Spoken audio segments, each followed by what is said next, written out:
Olá, tudo bem? Nosso encontro de hoje, vamos trabalhar com o átomo de hoje. Vamos trabalhar com a estrutura atômica básica, suas características e as relações de carga e massa. Porém, vou lançar 3 perguntas relativas ao assunto. Por que usamos o sal de cozinha para conservar a carne? Uma segunda. Por que os chamados isótopos podem nos ajudar no diagnóstico de muitas doenças no campo da medicina? Você já ouviu falar em radioisótopos? Qual a função dele, ou deles, tem mais de um, no diagnóstico de algumas doenças no campo da medicina? A condução da corrente elétrica ocorre facilmente em uma mistura de sal de cozinha e água, salmoura. Por que esse efeito é observado nesse meio? Porque, através da salmoura, água com sal, certo? A condução da corrente elétrica é facilitada. Por que esse meio facilita a condução da corrente elétrica? Vamos trabalhar, então, num primeiro momento, com o átomo e suas partículas fundamentais. Em 1911, um brilhante cientista, denominado Ernest Rutherford, trabalhou numa experiência que simplesmente deu início à estrutura atômica sob aspecto empírico, experimentalmente falando. Nesse mesmo momento, estavam sendo descobertas as partículas emitidas por determinados materiais, radioatividade. Um minério, constituído basicamente de átomos do elemento químico polônio, emitia partículas de carga positiva que foram lançadas contra uma fina lâmina de ouro. Lâmina de ouro muito delgada, algo em torno de 10 a menos 4 do centímetro a espessura desse material ouro. A grande maioria dessas partículas positivas atravessaram essa lâmina de ouro sem sofrer qualquer desvio de trajetória. Umas poucas sofreram desvio. Qual a conclusão que ele tirou da estrutura da matéria ouro que formava essa fina película que fez parte da sua experiência? E o que tem a ver isso com a estrutura atômica? Tudo. Vejamos, ele propôs a seguinte ideia. Se a maioria das partículas atravessam aquela matéria ouro, a matéria ouro deve ter um imenso espaço vazio. As poucas partículas que sofrem desvio deveriam se aproximar ou até colidir uma região central muito pequena e positiva. Sabe por que positiva? Porque já tinha um conhecimento prévio que as partículas alfa, emitidas pelos átomos de polônio, tinham carga positiva. E partículas de sinais iguais, ou cargas de iguais sinais, perdão, elas se repelem. Essa região central, pequena e positiva, foi denominada por ele núcleo. Esse imenso vazio, ele denominou de eletrosfera. Nesse núcleo, observou-se a presença de partículas positivas e de grande massa, que são os prótons. Na eletrosfera, partículas negativas, de massa muito pequena, desprezível, que estavam girando ao redor do núcleo. Você percebeu essa última ideia dele? Ele se baseou na chamada mecânica newtoniana. Porque veja, se o próton é uma partícula de grande massa e positiva, e o elétron é uma partícula de pequena massa e negativa, vai existir uma atração muito intensa, aliás, bem mais intensa, do próton em relação ao elétron. Partículas de cargas contrárias se atraem. Isso seria um lançamento do elétron, por assim dizer, em direção ao núcleo. Mas, no entanto, no átomo predominam espaços vazios. Então, como é que você vai deixar o elétron bem longe do núcleo? Só se ele tiver um movimento circular ao redor do núcleo. Nesse movimento circular, se tem ação de 2 forças. Uma força que puxa a partícula para fora da trajetória. E a força que puxa o elétron para fora da trajetória vai anular a força de atração em relação ao próton.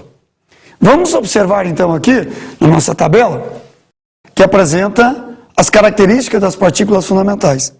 Vamos relacionar primeiro a massa delas, correto?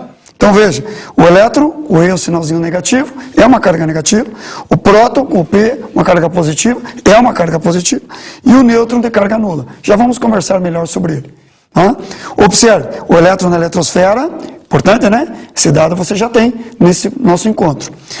O próton no núcleo.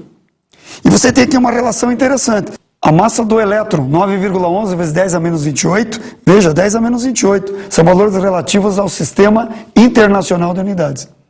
Observe a massa verdadeira, ou seja, no Sistema Internacional de Unidades, para o próton, 10 a menos 24, tudo em grama, CGS, no SI, Sistema Internacional. Faça o seguinte, confira até, pode pegar a sua calculadora e fazer essa conferência.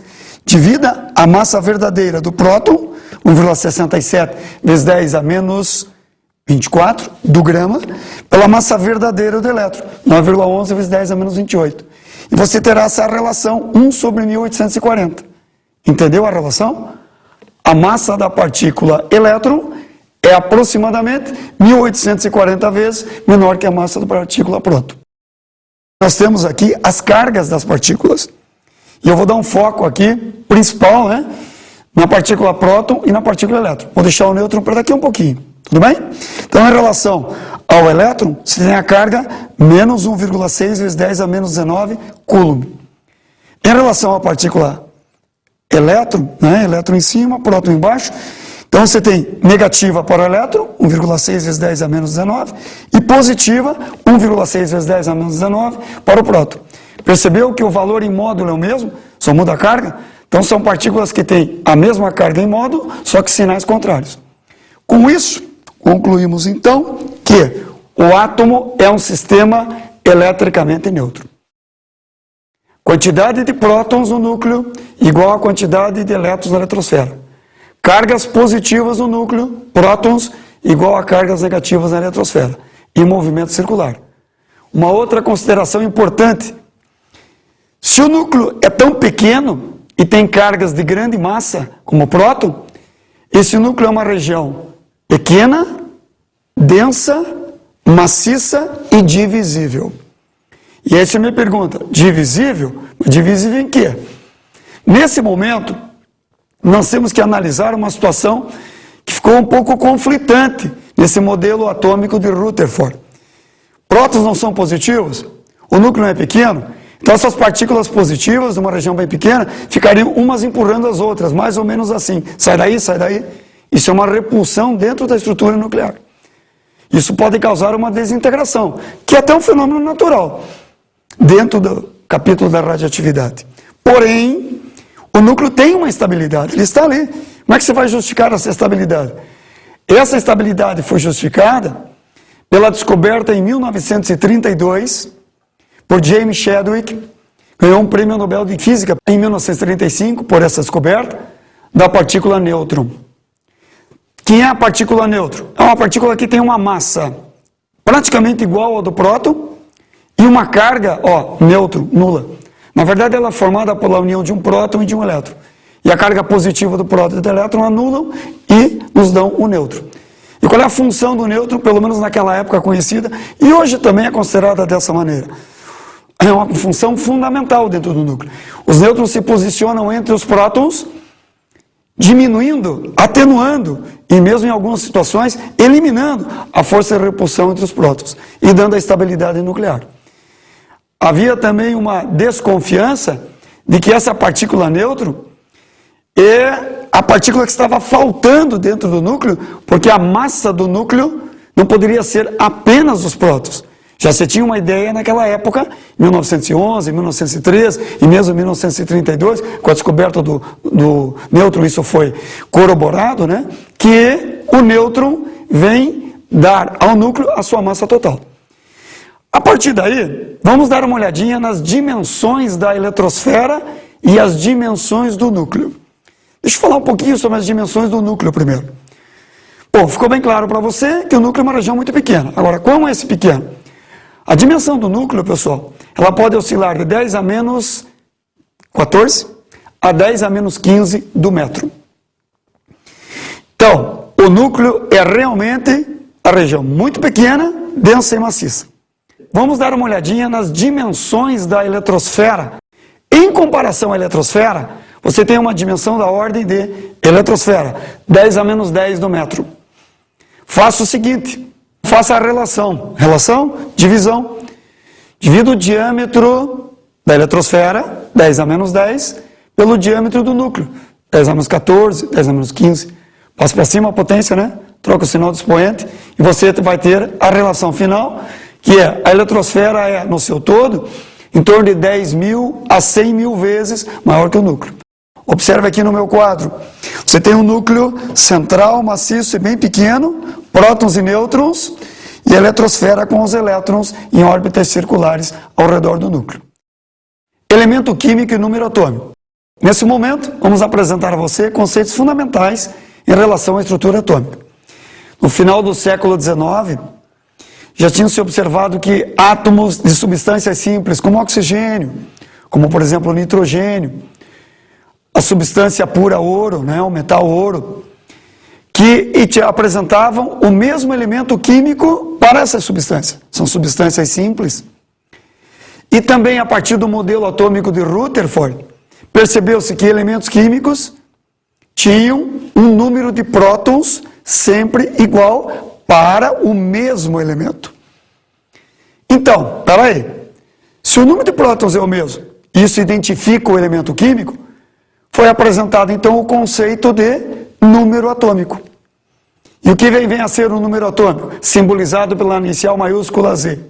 Ele representa o número de prótons que um átomo tem no núcleo. Como é que nós vamos representar o elemento químico simbolicamente? Livros, textos, nesse vídeo que você está observando comigo.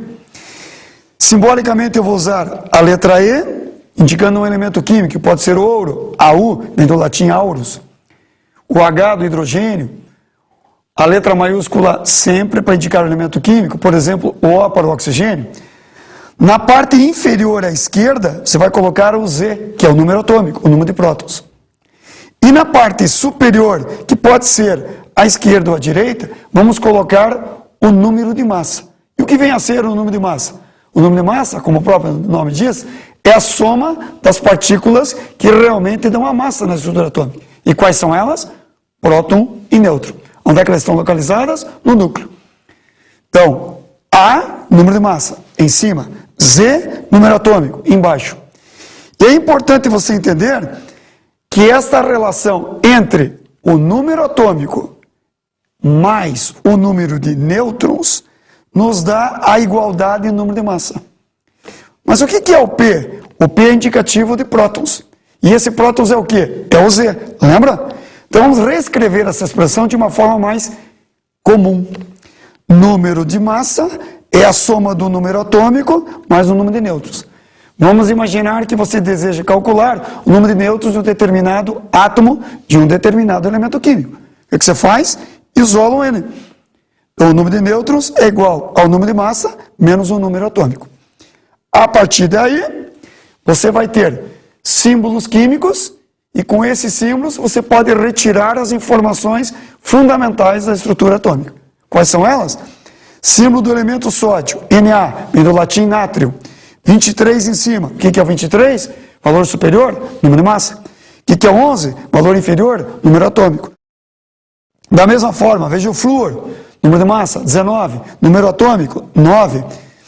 Então, o A em cima e o Z embaixo. Um último exemplo, cloro, número de massa, 35. Número atômico, 17. Veja a próxima tela que eu preparei para você. A partir da simbologia do elemento químico sódio e dos valores, número de massa 23, número atômico 11, subtraia o 23 do 11. Você está subtraindo o número de massa, está acompanhando? Do número atômico. E você vai ter o número de nêutrons, que no caso do elemento químico sódio, para o átomo de número de massa 23, o número de nêutrons é 12. Mais uma vez, aproveita aqui o exemplo. Número de massa do cloro, 35. Então, esse é o átomo de cloro com número de massa 35. Número atômico, 17. Você me pergunta, mas todo cloro tem número atômico 17? Resposta, sim, enfaticamente. O número atômico identifica o elemento. Então, se for 18, opa, já não é mais cloro. Se procurar, é o elemento argônio. Se for 19, não é mais cloro, é o potássio. Ficou bem claro isso? Subtraia o número de massa 35 do número atômico 17. E você vai ter o número de nêutrons para esse átomo do elemento cloro. Confirmando então para você, elemento químico, conjunto de átomos que tem o mesmo número de prótons. Na sequência, isótopos, isóbaros e isótonos. Isótopos, 1913. Quer dizer, praticamente 2 anos após o modelo de Rutherford, certo? Cientistas como William Richards, Frederick Soddy, perceberam que átomos do elemento chumbo apresentavam massas diferentes, mas tinham propriedades químicas iguais. E as propriedades químicas são relativas aos elétrons, partículas de carga negativa que estão na eletrosfera. Então, peraí. Átomos de um mesmo elemento, propriedades químicas iguais, mesmo elemento químico, com massas diferentes, chamaram esse fenômeno de isótopos. Iso, igual, topos, lugar. Porque esses elementos ocupam o mesmo lugar na tabela periódica. Mas qual é a justificativa para esse fato? Essa justificativa, na verdade, ela foi dada só em 1932. E ela foi apresentada através da famosa experiência de James Chadwick, onde, observe aqui comigo, você tem o átomo de berílio sendo bombardeado por uma partícula alfa. A partícula alfa é uma partícula de carga positiva, constituída por 2 prótons e 2 nêutrons, que muitas vezes é lançada de átomos como de urânio, polônio, de grande número atômico.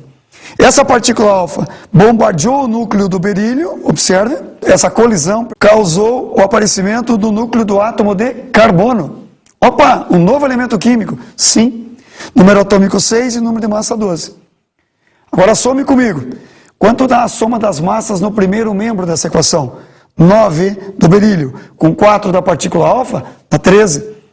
E essa conservação da massa deve se observar no segundo membro dessa equação. Então, esse 12 do carbono, com mais esse 1, dá o 13 do total. Percebeu que a conservação da massa é a mesma? Em relação às cargas, isso acontece também. Carga do berílio, 4. Carga da partícula alfa, 2. Carga do carbono, 6. Carga da partícula, agora sendo descoberta, 0. Opa! Partícula de massa 1 e carga 0, estava sendo aí descoberto o nêutron. Então, o que você compreende disso? Que dentro do núcleo, além de você ter o próton, que é uma partícula positiva e de carga mais 1, e de massa 1, você tem o nêutron. E o nêutron só colabora na massa, não colabora na carga. E ele fica entre os prótons dando a estabilidade nuclear. Então, nós temos o fenômeno da isotopia. Eu trouxe aqui alguns exemplos de isótopos para você.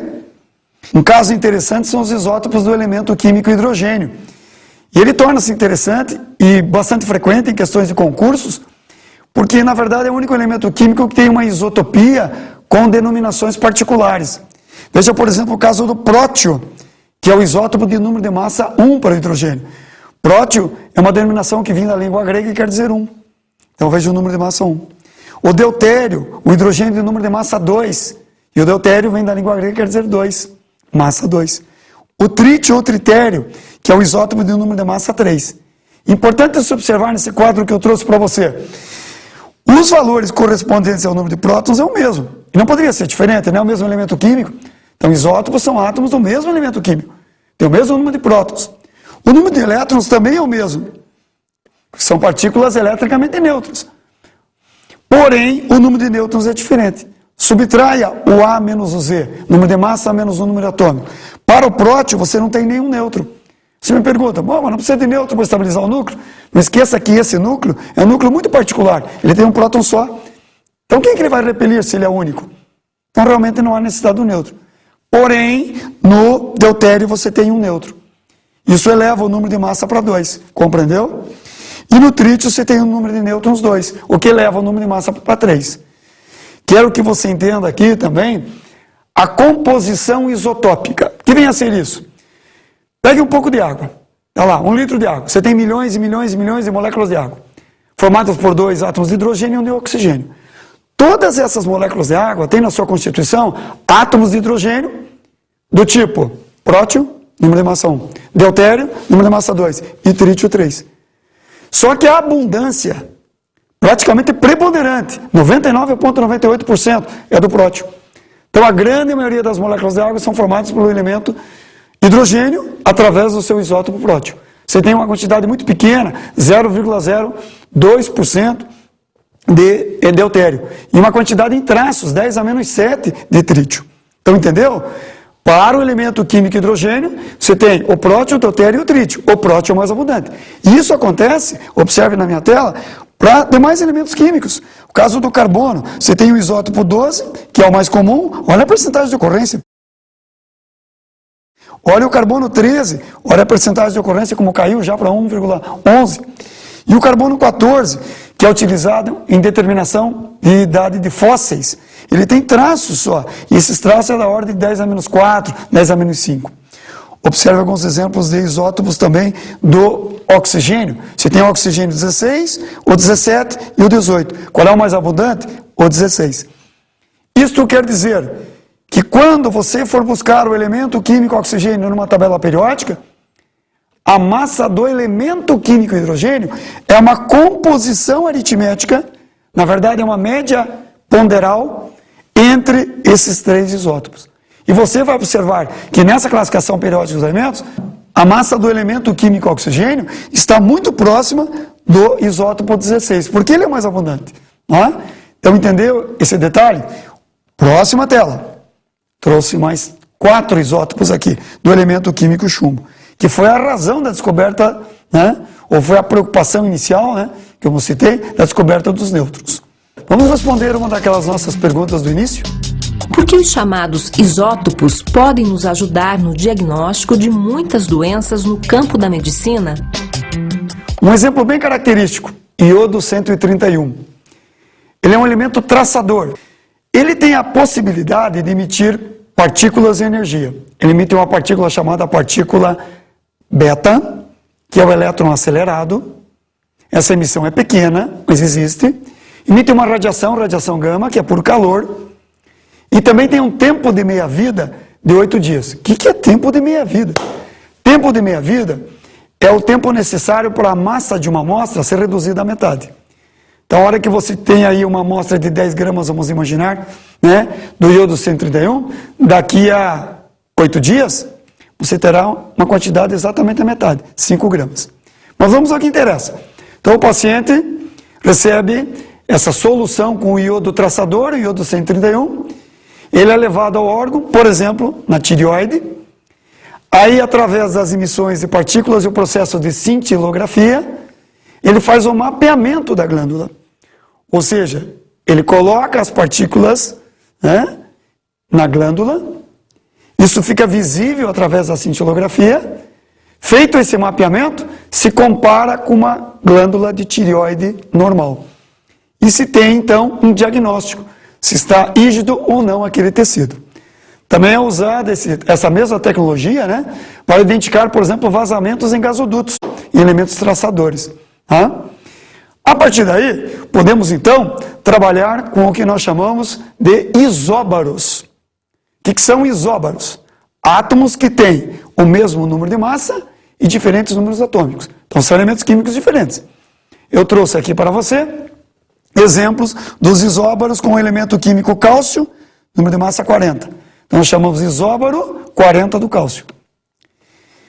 O 40 para o potássio e o 40 para o argônio. Então esses isóbaros são átomos de elementos químicos diferentes que têm números atômicos diferentes, 20 para o cálcio, 19 para o potássio, 18 para o argônio. E número de nêutrons que também difere, 20 para o cálcio, e como é que eu obtive o número de nêutrons? O A menos o Z, o 40 menos o 20. Da mesma forma, 21 para o potássio e 22 para o argônio. Que fique bem claro nesse caso, né? São átomos de elementos químicos diferentes. A única coisa que os assemelha é o número de massa. Próximo fenômeno, os chamados isótonos. Iso-N, é uma dica boa, né? Puxe uma flechinha do iso, que é o prefixo de igual, na letra N. E você identifica facilmente que é um fenômeno onde você tem átomos que têm o mesmo número de nêutrons. Veja o exemplo que eu trouxe aqui para você. O elemento enxofre, com o número de massa 32. Então chamamos isótopo 32 do enxofre. O elemento fósforo, com o número de massa 31, isótopo 31 do fósforo. Aprendendo a nomenclatura? E o silício 30. Veja os números atômicos: 16 para o enxofre, 15 para o fósforo e 14 para o silício. Elementos químicos diferentes. Número de nêutrons, como é que faz isso mesmo? A menos Z. Então o 32 menos o 16, que dá 16, certinho? 31 menos 15, que dá 16. E 30 menos 14, que dá 16. Percebeu a razão de semelhança? Mesmo número de nêutrons. Então, isótonos, átomos de elementos químicos diferentes, que têm o mesmo número de nêutrons. Podemos agora trabalhar com os íons, cátions e ânions. Muito bem, essas partículas, elas estão em desequilíbrio elétrico. Como desequilíbrio elétrico? Nesse quadro, você tem, novamente, eu mencionei aqui para você, a carga do próton, mais 1,6 vezes 10 a menos 19, Sistema Internacional de Unidades. Tá? E o do elétron, menos 1,6 vezes 10 a menos 19. Por favor, pegue esses valores e veja que a carga em módulo é a mesma, mas o sinal é contrário. Então, se você tem uma igual quantidade de prótons e elétrons num sistema atômico, ele é, mais uma vez confirmando, eletricamente neutro. Se você retirar ou colocar elétrons, opa, só vou mexer na eletrosfera. Legal que você percebeu isso. O núcleo nós vamos manter inalterado. Nós vamos ter um desequilíbrio de cargas. Ou seja, radicais livres. Já ouviu essa expressão? Talvez você tenha lido já. Tenha observado em reportagens de mídia. Então, o que vem a ser um íon? É uma partícula em desequilíbrio elétrico. É uma partícula que tem um excesso de elétrons, pelo ganho de elétron, evidentemente, em relação ao átomo, sacou? Ou a perda de elétrons, em relação ao átomo. Então, não vamos mexer no número atômico, não vamos mexer no Z, não vamos mexer no número de prótons, não vamos mexer nos nêutrons. Que fique bem claro para você nesse momento. Os íons são apenas partículas com desequilíbrio de cargas. A massa do núcleo de um íon é a mesma massa do núcleo do átomo correspondente. Vejamos na próxima tela. Eu tenho aqui o ânion oxigênio. Como ânion? Ânion é a nomenclatura que se utiliza para um íon resultante do ganho de elétrons. E no caso do oxigênio, o átomo do elemento químico oxigênio apresenta 8 prótons no núcleo, número atômico 8, e 8 elétrons na eletrosfera. Faça a soma dessas cargas. 8 positivo com 8 negativo, carga zero. No entanto, na grande maioria das vezes em que o oxigênio vai compor diversos compostos da química, ele vai se comportar como um ganhador de 2 elétrons. Ao ganhar esses 2 elétrons, o que vai acontecer? Acompanhe comigo. O número de prótons permanece o mesmo, 8 prótons. Mas o número de elétrons é acrescido de 2. Não ganha 2 elétrons. Então você vai ter menos 10. Ora, mais 8, carga nuclear, com menos 10, dá um resultado de menos 2. É bem interessante você entender que a IUPAC, União Internacional de Química Pura e Aplicada, pede, normatiza, que nos dias de hoje deve-se colocar o número 2, o numeral 2, e a carga em seguida, o negativo. Então, 2 menos, sempre sobrescrito, ou seja, na parte superior, né, do símbolo do elemento químico oxigênio. Então, você tem o ânion estável de ou bivalente oxigênio. Vamos ver uma situação oposta em relação ao ânion oxigênio divalente, é o caso do cátion sódio, que vem a ser cátion, uma partícula que é resultante da perda de elétrons. No caso do sódio, número atômico, 11. Então, o átomo do elemento químico sódio é eletricamente neutro. Ele tem 11 prótons no núcleo e 11 elétrons distribuídos na eletrosfera. Soma das cargas positivas com as cargas negativas, o mais 11 dos prótons com menos 11 dos elétrons, dá a carga resultante 0 para o átomo de sódio. Uma grande maioria de situações, né? Mas uma maioria muito grande realmente, tá? Eu tenho sódio perdendo um elétron, chamado cátion sódio. E esse cátion sódio, a hora que ele perde esse elétron, você vai ter uma carga nuclear, quanto? 11? você não altera o núcleo. E uma carga na eletrosfera de 10 cargas negativas. Tem um elétron a menos, certo? Então, o mais 11 do núcleo com o menos 10 da eletrosfera vai dar uma soma algébrica de quanto? Mais 1. Esse mais 1 é como? Lembra que eu falei da tal da IUPAC, que normatiza a nomenclatura e a identificação, né, das partículas? Você vai colocar o símbolo do sódio, o Na, em cima, subscrito, 1 com o sinalzinho positivo. Então esse é o cátion monovalente sódio estável. É assim que ele comparece na maioria das estruturas dos compostos, que nós chamaremos futuramente de compostos iônicos. Muito bem. Existem alguns íons que se formam a partir de um agregado de elementos químicos. São chamados íons compostos. Um exemplo típico, o ânion fosfato, que está presente no ácido fosfórico, bastante utilizado na fabricação de bebidas, chocolates, fertilizantes. Venha conhecer aqui no quadro, né, a estrutura do ácido fosfórico. Então, o ácido fosfórico é essa molécula identificada como H3PO4. Esses 3 hidrogênios, um átomo do elemento fósforo e 4 oxigênios. Essas representações que eu fiz aqui para você, ó, são as ligações químicas. São os pares de elétrons entre os átomos que formam a estrutura da molécula ácido fosfórico. Então, aqui você tem um par, 2 pares, 3 pares, a mesma coisa em relação ao fósforo e ao oxigênio, um par, 2 pares, 3 pares. Você tem uma ligação do fósforo com o oxigênio. E essa estrutura eletrônica, quando você joga em solução aquosa, por exemplo, no refri, é aquele azedinho do refri, vou citar aqui, né? A Coca-Cola, você percebe isso, né? Há um rompimento dessa ligação aqui entre o hidrogênio, 12 hidrogênios, que na verdade são 3, né? Você está percebendo? Com o oxigênio. Isso é um processo que nós chamamos de ionização. Isso libera a partícula negativa PO4,3-. Percebeu que é um ânion? Carga negativa, trivalente, só que é formado do elemento fósforo, na quantidade de 1 átomo, e do elemento oxigênio na quantidade de 4 átomos. Conclusão, é um íon composto, um ânion composto. Correto? A condução da corrente elétrica ocorre facilmente em uma mistura de sal de cozinha e água, salmoura. Por que esse efeito é observado nesse meio? Observe, cloreto de sódio, cátion sódio, ânion cloreto. Só que são cargas contrárias, então existe uma atração muito intensa entre eles, formando um retículo. Joguei na água, lá vai, tibum, a água é um solvente polar. Os polos da água, positivos e negativos, polo positivo hidrogênio, polo negativo oxigênio, atraem os íons de carga oposta, sódio e cloreto. Isso quebra o retículo, libera os íons, cátion sódio e ânion cloreto, que vão para os polos opostos e fecham o circuito. E a nossa lâmpada vai acender. Então a condução da corrente elétrica ocorreu porque os íons foram liberados pela presença da água, uma solução eletrolítica. Essa é a justificativa do fenômeno. Nessas circunstâncias, partículas isoeletrônicas. Então é um tema que aparece de uma forma bem frequente em concursos. Iso, igual, eletrônicas, elétrons. Veja o que eu preparei para você. Aqui você tem o ânion fluoreto, ganho de 1 elétron. Viu o número atômico 9 embaixo? Então, na verdade, ele tem 9 prótons e 10 elétrons.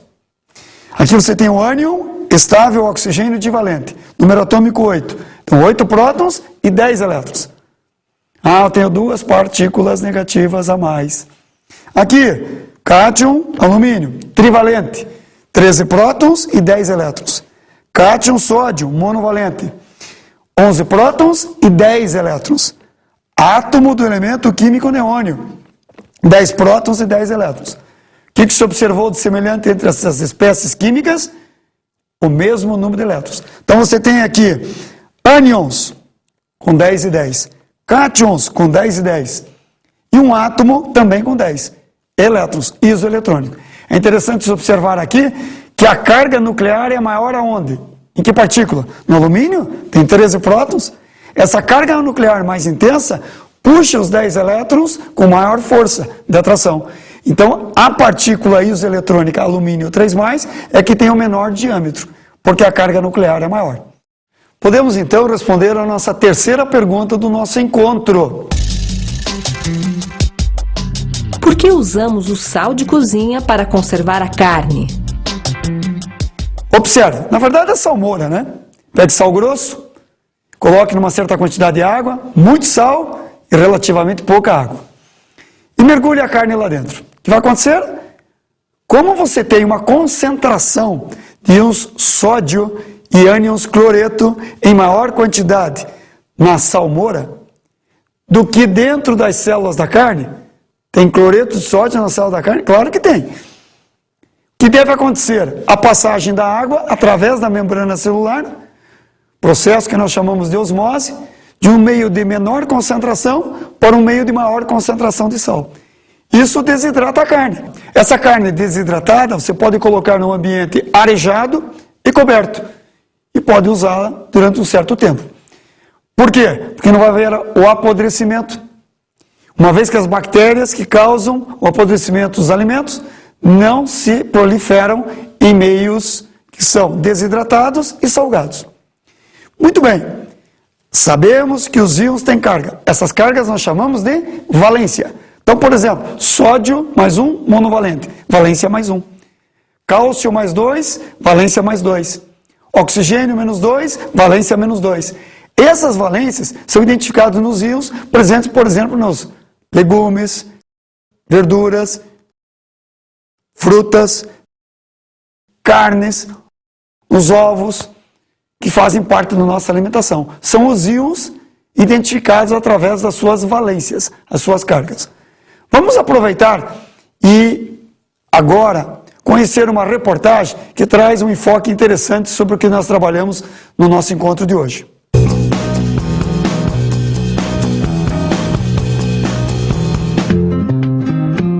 Para limpar verduras, legumes e frutas, cada um tem a sua própria receita. Eu costumo botar água e um pouquinho de cloro. Eu costumo botar de molho no vinagre, né? Deixo assim uns 5 minutos, depois enxago bem com água filtrada. A fruta eu lavo com água, depois eu coloco uma água filtrada e 2 gotinhas de 2 ou 3 de limão. Mas a maioria usa o mesmo produto. Eu como com água sanitária um pouquinho, boto numa vasilha e lavo, que dura bastante tempo. Um pouquinho de água sanitária, né? Um pouquinho, né? Deixo de molho. Só que nada disso serve para livrar os alimentos da ação dos agrotóxicos, garante o professor do Laboratório de Toxicologia da Fundação Oswaldo Cruz, no Rio. A receita é outra. Bicarbonato de sódio, aproximadamente 1 colher de sopa rasa para 1 litro de água. O bicarbonato de sódio pode ser comprado em farmácias. Outra dúvida. Professor, eu costumo usar o mesmo tempo de lavagem para verduras, legumes, frutas. Existe alguma diferença ou pode ser o mesmo tempo? Se forem folhas, tempo de 30 minutos é suficiente. Se forem frutas, legumes, o tempo maior de 1 hora a 1 hora e 30 minutos. Isso vale para alimentos com casca ou que ainda vão ser cozidos. E só depois é hora de usar a água sanitária ou o vinagre. Sempre 1 colher de sopa para cada litro de água. A combinação serve para eliminar as bactérias e sujeiras. Dessa dica, o feirante já sabia. Tira tudo, mata tudo. Nessa reportagem ficou bem claro para você a utilização do bicarbonato de sódio, sódio K2 mais 1. Bicarbonato é HCO3 com carga menos 1, é um íon composto. E a presença também do hipoclorito, né, que é para eliminar as bactérias, que também é um íon hipoclorito, derivado então do elemento cloro. Deixo aqui a você a minha mensagem final. Bons estudos!